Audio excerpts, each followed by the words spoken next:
So, J.J. Abrams is directing a new film.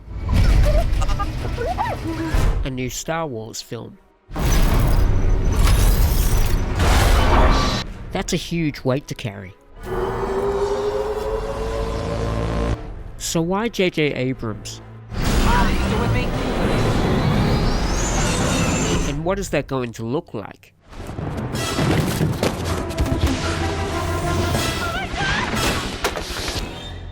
Well, it's probably gonna look something like this.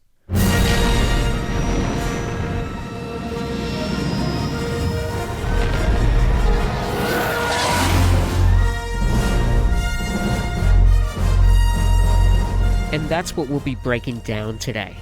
J.J. Abrams' direction and his visual tricks of the trade. But first I want to clarify something. This video is about J.J. Abrams' direction with the camera. I'll talk about his visual aesthetic, his composition, his signature camera moves, and so on. I won't be talking about Star Wars plot details, nor J.J. Abrams' favorite plot devices, or how he directs actors. This is almost entirely about his visual storytelling skills. So, let's get the really obvious part out of the way immediately.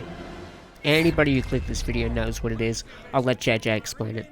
I mean, there are things I guess I do. The obvious sort of joke is that I overuse lens flares, and that's sort of what I'm known for. For obvious reasons. By the way, this shot has more lens flares than anything. Yeah, it does. But to say that's his style is very reductive, as there's a lot more going on under the hood than just that. So here's how we'll break it down. We'll do this in reverse. From least screen time to most screen time, starting with how J.J. Abrams directs space battles, or Star Wars, if you will, then moving on to how he directs action sequences, before finishing up with the most important stuff, and every director's bread and butter, the drama.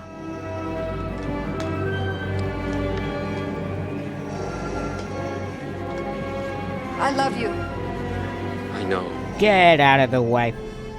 Punch it. Now, let's get right into it with this flight sequence from Star Trek Into Darkness. The first thing that's apparent is that Abrams is a very kinetic director. He likes his fast cuts, his energetic camera moves, and whip pans that enhance momentum. All of this energy he builds up on the outside, he continues on the inside. It's a very fast vision of often thrilling images. One apparent flaw is the lack of thought put into where the eye's looking from cut to cut. As often you'll be looking at one side of the screen following the action, only for a cut to swap the action to the other side. By the time the eye catches up, he cuts again to change focus to somewhere else. Following the action is made more difficult by how much he shakes the camera. This is multiplied when you're watching it in a cinema, and it's a huge problem for modern action films. Compared to old school Star Wars though, Abrams' style seems like a natural evolution. The momentum, the energy, the whip pans, all those techniques are there, and they've clearly influenced Abrams. And while Star Wars may have him beat on clarity, the evolution of action filmmaking over the past 30 years has taught Abrams a couple of handy tricks. Here's his work on Star Trek.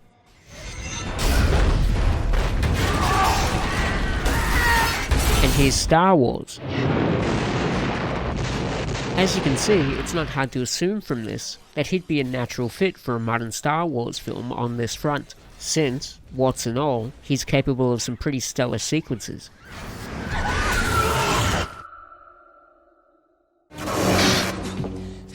You have learned much, young one.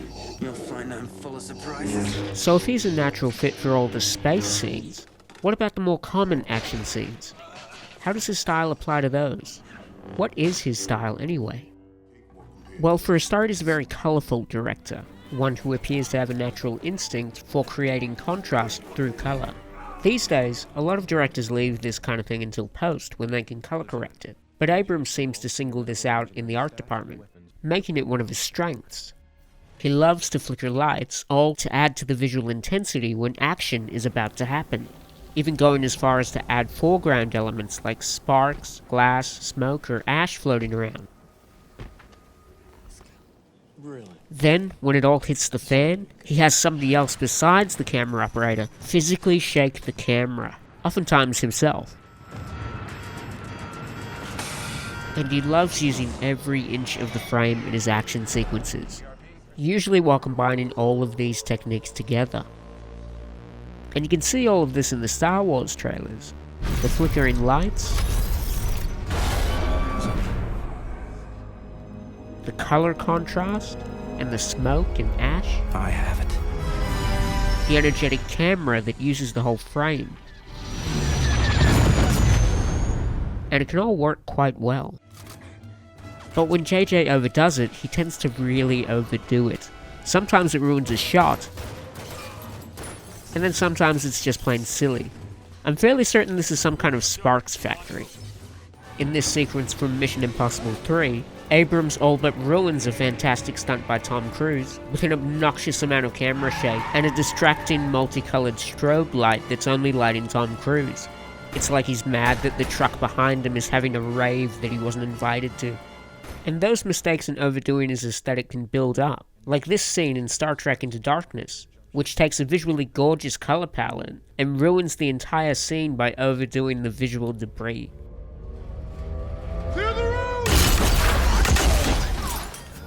I'm so aware of it now. I was showing my wife an early cut of Star Trek Into Darkness, and there was this one scene where she was literally like, I just can't see what's going on. I don't understand what that is. I'm like, yeah, I went too nuts on that.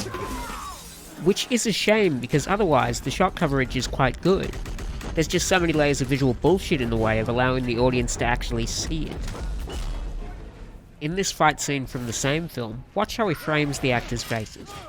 Notice how he's framing them at the edges of the frame, jumping from side to side and cut to cut. Shifting focus so much feels awkward, and that's how this entire sequence feels, because there's so little spatial relationship from shot to shot.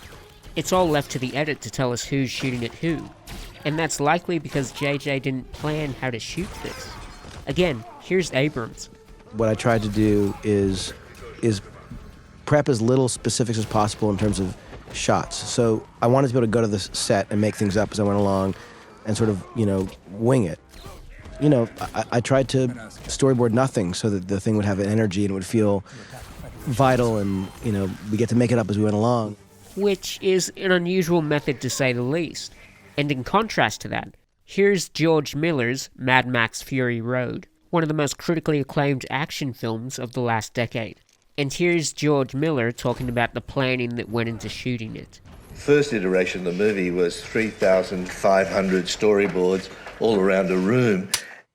And that paid off. He very specifically planned the majority of shots to center the action in the middle of the frame, mostly for the sake of clarity in the edit, so you could quickly read the action, but also because not only does everything you do need to be predictable, just to keep it safe, but you've got to get it in your cameras.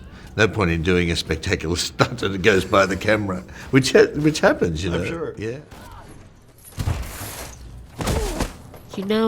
There's another film that was heavily storyboarded, and it was all mapped out so it was shot in the center, so that the edit would flow together really fast and play back well on home video. The final sequence was done so well that the editing team won an Oscar, and it's probably one of the best edited sequences in film. What was it? Seinfeld. It was Seinfeld. Also, I still find it pretty funny that it's the fat guy whose X-Wing can't pull up. Action scenes are only a small part of any film, so now let's look at how J.J. Abrams directs drama, which in this case is shorthand for everything that isn't lightsabers. Let's start with his blocking. And here, Abrams shows that he's capable of some fairly traditional blocking, framing characters in wide shots that transition into close-ups. He's even able to utilize often abused contemporary techniques, like this Steadicam that circles the actors, the technique that Michael Bay should be arrested for. The difference here is that Abrams actually bothers to block the action so it makes sense for the camera to move like that. And when he has the patience for blocking long shots, it can make for really rewarding viewing and filmmaking. This is one of my, most favorite sequences to shoot. Out of the chair. Well, if the Federation is a target, why didn't they destroy us? Why would they? Why waste a weapon? We obviously weren't a threat. That is not it.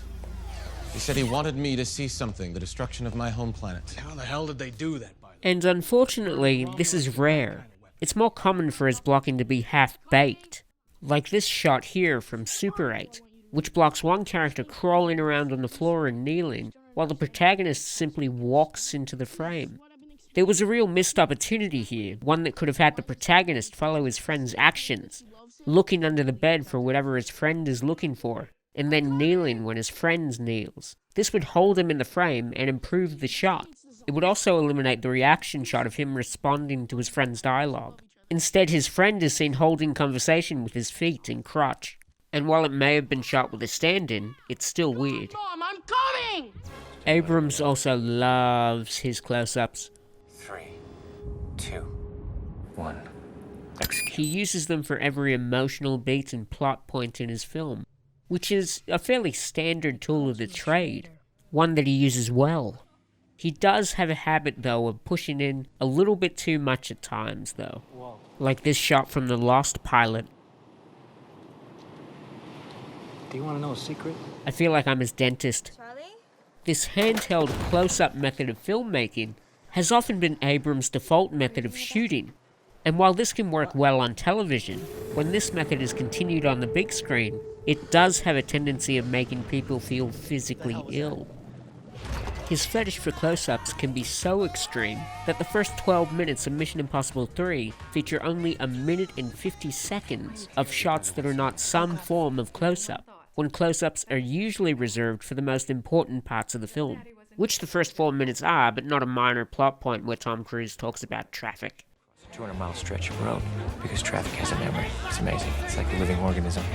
Freshen that up for you, or is it vodka martini? Yeah. That's not to say you can't make good films this way, but it does give less power to the shots that truly deserve close-ups. I'm gonna find her. Whoever she is, I'm gonna find her and I'm gonna hurt her. Especially when you're using them on dialogue about cats. Yeah, you thought I wouldn't have a clip for this. Well? When I was little, I had a cat. Yep. He used to run away all the time. This is happening. It was just a prayer I'd say to bring him home. That's all he uses that for. JJ's bad habit of winging it when it comes to shot choices can make for some ill-motivated camera moves. Like this sequence here where he moves 2 cameras behind the actors, then cuts back in front of them again and again. And while that's slight, it can produce an odd feeling. Like this shot here that follows the actors as they jump off a cliff, and then stares at the coastline while they almost drift out of frame, making my eyes want to look at 2 things at once. Which leads to another bad habit, creating frames with too many points of focus at once, and not holding long enough to fully grasp them. Instead of blocking the shots to lead the eye, this forces him to spend more time and money on further camera setups to complete the scene. But perhaps the best example of his bad habits and his capable direction come from this scene from Star Trek Into Darkness. For most of the sequence, almost all of the moving shots on the Grey Planet have almost no motivation other than to look cool, with some shots arbitrarily moving away, only to immediately move back in. By contrast, the shots on the command deck are simpler in nature and easier to watch. Even the moving shots, that still carry the DNA of looking cool, make sense. Meanwhile, the shots on the planet that work the best are the straightforward kind. As a result, this entire sequence feels like an odd and distracting waste of producer's money. Money that could have been saved if only he storyboarded. On a $190 million film, that matters. Luckily for Abrams, the non-action scenes of Star Wars were never standouts in terms of blocking and shot choices. And they didn't need to be either, because while George Lucas may have cribbed many story elements from the work of Akira Kurosawa, he didn't appear to apply too much of Kurosawa's masterfully crafted blocking into Star Wars. Though if Abrams studied Kurosawa, he could avoid problems like this. I can't figure out why I did this. I had Sulu look over his right shoulder as opposed to his left shoulder. I can't figure out why I did that, because he should have looked towards camera. Which can lead to worse mistakes like this. That's a weird cut, but that's... Which then leads to storytelling mistakes he has to apologize for. The intent was, it's Kirk, who was always a sort of womanizing character. Yeah. So the idea was, have a beat like that in the midst of all this action and adventure. He takes a quick peek. Have a beat where he looks and doesn't look away. I don't think I quite ended the scene in the right way, but you look, to me it was a sort of balance. There's a scene earlier where he's not dressed either, so it felt like it was a sort of, a trade-off. But some people did feel like it was, exploiting her, and while she is lovely, I can also see their point of view.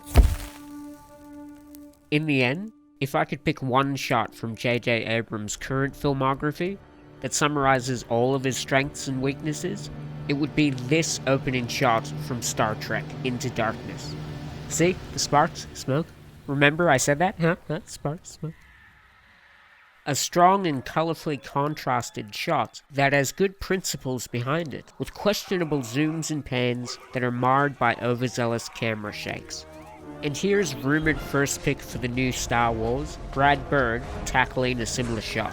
By using the geometry to create 3 clear stages, first the runners, then the shadow of the dust cloud engulfing the building, and finally the shadow coming over the runners, Brad Bird is able to accomplish more with less, with a kind of technical precision that J.J. Abrams, and all directors really, should aspire for. Technique aside, J.J. Abrams will likely still make an enjoyable Star Wars film. Every film he's made to date has been well paced, and they've all been hits with audiences and critics alike. And being on track to make $2 billion ain't bad either. But one thing's certain, if he screws this up, he's going to be called Jar Jar Abrams for the rest of his life.